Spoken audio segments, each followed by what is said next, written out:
असदुद्दीन ओवैसी दिल्ली में चुनाव लड़ रहे हैं और बिहार में भी पिछला विधानसभा चुनाव लड़ा है। असदुद्दीन ओवैसी से आपके वोट बैंक पर असर पड़ता है, उनको साथ क्यों नहीं मिला लेती आरजेडी? जहां लड़े लड़ते रहे, कोई दिक्कत नहीं, वो कहीं भी लड़े कोई दिक्कत नहीं, उनकी अपनी पॉलिटिकल पार्टी है। अस्सलाम वालेकुम वरहमतुल्लाहि वबरकातुह। मोहतरम नाजरीन, कैसे हैं? उम्मीद करता हूँ आप लोग खैरियत से होंगे। अल्लाह पाक आप लोगों को खुश रखे।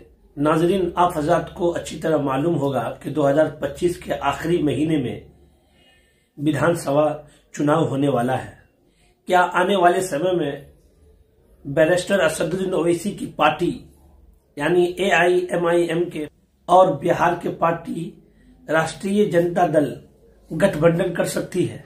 जब ये सवाल ABP न्यूज के एंकर तेजस्वी यादव से पूछा तो तेजस्वी यादव ने क्या जवाब दिया, आइए उसी के बारे में गुफ्तगू करेंगे।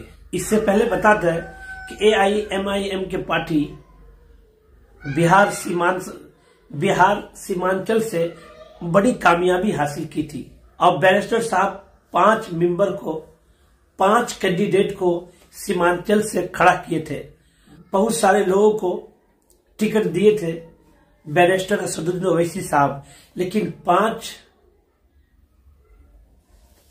लोग जीत कर आए। 5 लोग सीमांचल से जीते थे। उन 5 में से 4 ने गद्दारी करके अपनी पार्टी AIMIM को छोड़ दिया और दूसरी पार्टी में शरीक हो गए।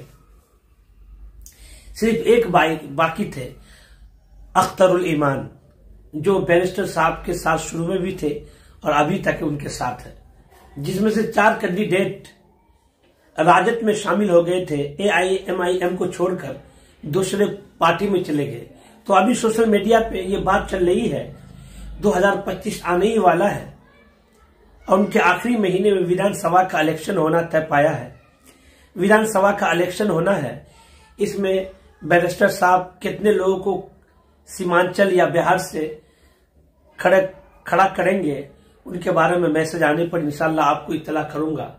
लेकिन बात ये आ रही है कि बैरिस्टर साहब जब भी खड़ा करते हैं बिहार से, तो लोग उनकी पार्टी को छोड़कर जीतने के बाद दूसरे पार्टी में चले जाते हैं। जैसे 4 कैंडिडेट राजद में चले गए सिवाय अख्तरुल ईमान के। कहा जा रहा है सोशल मीडिया पे, ये बात लोग सोशल मीडिया पे डाल रहे हैं कि बैरिस्टर असदुद्दीन ओवैसी से तेजस्वी यादव गठबंधन करेंगे या नहीं करेंगे। इसके ऊपर खूब बातें चल रही है। बहुत सारे लोग कमेंट कर रहे हैं और बता रहे हैं कि इस बार तेजस्वी यादव बैरिस्टर असदुद्दीन ओवैसी से गठबंधन करेंगे। नाज़रीन, जरूर कमेंट करें और बताएं क्या ऐसा होगा। हमें तो लगता है कि ऐसा नहीं होगा, कि ये आगे नहीं आएंगे। पहले आप तेजस्वी यादव का ये बयान सुने, तेजस्वी यादव क्या कह रहे हैं, उसके बाद हम गुफ्तगू करेंगे। असदुद्दीन ओवैसी दिल्ली में चुनाव लड़ रहे हैं और बिहार में भी पिछला विधानसभा चुनाव लड़ा है। असदुद्दीन ओवैसी से आपके वोट बैंक पर असर पड़ता है, उनको साथ क्यों नहीं मिला लेती आरजेडी? जहां लड़े लड़ते रहे, कोई दिक्कत नहीं, वो कहीं भी लड़े कोई दिक्कत नहीं, उनकी अपनी पॉलिटिकल पार्टी है। बिहार में कौन सी पार्टियां चुनाव नहीं लड़ना चाहती है? अभी हम 7 पार्टी के अलायंस में हैं, 3 लेफ्ट, एक कांग्रेस, एक आरजेडी और मुकेश सहनी जी। अगर देखा जाए तो 6 पार्टियां जो हैं अभी फिलहाल में बिहार में हैं। एनसीपी भी लड़ना चाहती है, एसपी भी लड़ना चाहती है, बीएसपी भी लड़ना चाहती है, टीएमसी भी लड़ना चाहती है, आपकी शिवसेना भी लड़ना चाहती है। तो हम बिहार में नहीं लड़ेंगे।